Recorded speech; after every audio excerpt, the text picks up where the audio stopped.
391,000 injuries as a result of distracted driving. Compare that to 39,773 fatalities from gun violence. That's according to Zebra in an article posted in April of 2019, and that was in 2017, all of those stats. So most of us around here need to drive to where we're going. We cannot rely on public transportation. It is scarce and it is unreliable. And so we need to make sure that we get to our destination safely. And I didn't know the importance of driving undistracted until one of a local high school student died texting and driving here not too long ago.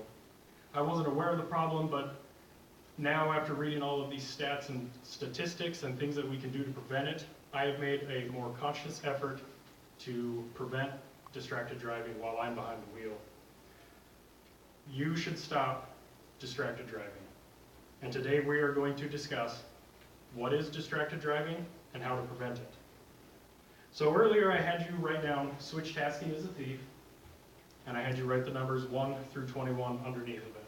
So right now what I want you to do is start with the letter S, write the letter S, then write number 1. Then you're going to write W and write number 2, I number 3, and so on, so you can see what it's like when you're switching cognitive tasks. So you guys can go ahead and do that.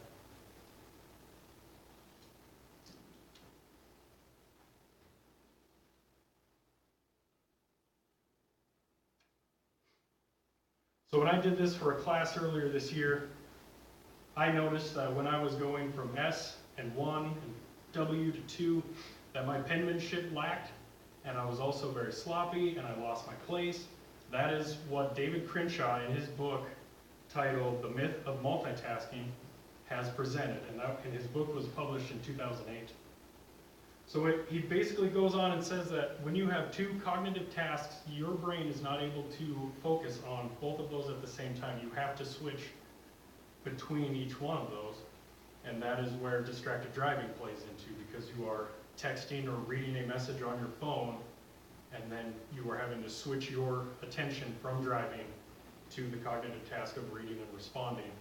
However, we are able to focus on one cognitive task and complete a muscle memory action, such as chewing gum. I can drive and chew gum. I cannot text and drive. So an example of what distracted driving is, other than texting, would be reaching for that bonus fry at the bottom of the bag, or reaching back to grab the pencil box that you have to hand to the 7-year-old because you dropped it on the floor. And also trying to figure out where you're going in the directions that you're trying to navigate.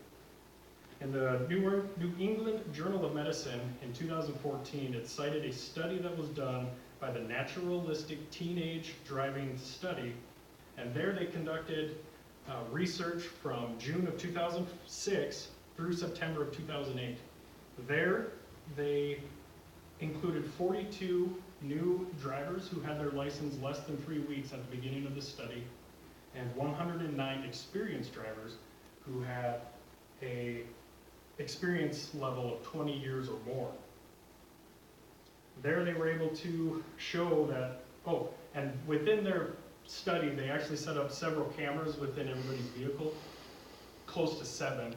One monitoring the driver, one monitoring the passengers, either side of the vehicle, front and back, and also had a computer system that was able to track hard braking, hard accelerating, hard cornering. And with their findings, they found that the novice drivers had 167 crash or near crash incidents from doing any secondary activity, such as eating or visiting with their passengers. But the experienced drivers had 518 crash or near crash incidents from doing a secondary activity of texting or dialing their phone. At the time, texting wasn't as prevalent, so we can translate that to texting now, where it increases the rate substantially. Bruce Law, in 2019 article, says that drinking and driving fatalities are down among teenage drivers. However, the distracted driving fatalities are still going up. And the teenagers are aware of the downside of distracted driving, but they still do it. They can't keep themselves from looking at their phone. So now that we understand what distracted driving is, let's look at how we can prevent it. In a collaborative article in 2015, Overton, Reeves, Hecht, Shafari, and Gandy, in an article titled Distracted Driving, Prevalence, Problems, and Prevention, all said that a multifaceted community-level intervention and prevention program had an impact not only on drinking and driving, immunization, and reduced tobacco and substance abuse, but it could also help with distracted driving. And that's what today's topic and presentation is, I'm hoping will help today. So let's go a couple. Keep going. Okay. That's a demonstration of switch tasking. We have so many things going on that our mind cannot keep up with most of them. And this is an exaggerated example of distracted driving when you're eating and drinking and texting, and you're more than likely going to hit a kid on a bike. So, Geico and AAA on their website state that you should make sure that you are ready to drive, that your seat is in the proper position, that your mirrors are adjusted, and also that your passengers are in the secure spot as well as your pets, and also your cargo. So again, this is an exaggerated example of cargo storage and making sure that everything is in a good spot, but I hope that some of this gets across. So you should also use passengers as an accountability partner, as well as a tool to help you respond to text messages and phone calls, and respond to emails that Becky can't wait to get to you until you get to the office. So another aspect would be navigation. A great tool there is to have a dash mounted or center console or a vent bin mount for your phone so that you are able to easily see it as well, but you don't want to do that. What you should utilize is Bluetooth. That will give you turn-by-turn directions over the speaker system, as well as keeping your hands on the wheel and your eyes on the road looking for the road signs. And the last one that is important that we should use is the do not disturb functions on our phones.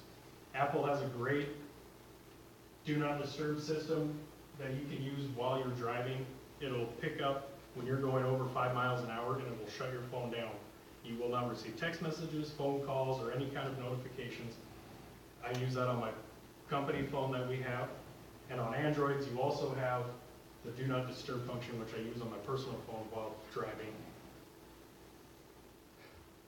So now that we have the driving etiquette laid out and how to prevent distracted driving, let's go ahead and wrap up today's topics. So I've told you that you should stop distracted driving. We have discussed what distracted driving is and how to prevent it. So I hope that this presentation today has encouraged you to not become part of the statistic, which was 391,000 injuries in 2017.